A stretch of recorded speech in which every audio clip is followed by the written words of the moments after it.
Wakker Natuurlijk en CDA worden elk maar treien zitten de grootste partijen in het bestuur van het Wetterskip Friesland. De meeste stemmen zijn er voor het CDA. Ik denk dat Buma het landelijk heel geweldig heeft gedaan. Dat Sander de Rauwe natuurlijk provinciale, super.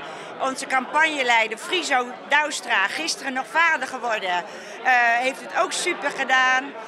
Alle mensen, vrijwilligers, het was hartverwarmend. Dus ja, we hebben heel veel te danken ook aan anderen.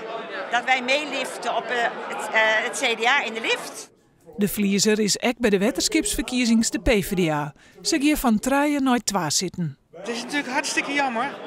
Zeker ook voor onze huidige fractie en onze dagelijks bestuur die de afgelopen 6 jaar hun stinkende best hebben gedaan om in het Wetterskip de goede dingen te doen.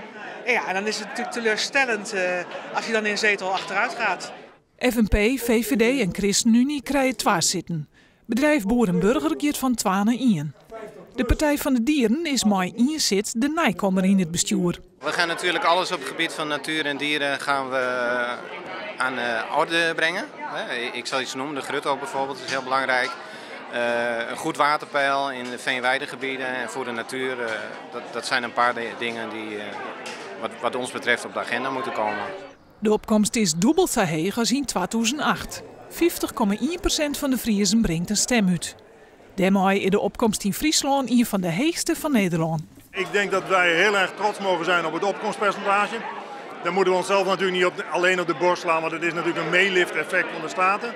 Maar ik denk dat als je kijkt naar de cijfers, ook die landelijk vandaag komen, dan hebben wij hier in Friesland het wel heel mooi gedaan samen met de Staten. Met een opkomstpercentage 50,1% ten opzichte van 27% de vorige keer. Nou, dan ben ik zeer tevreden daarover.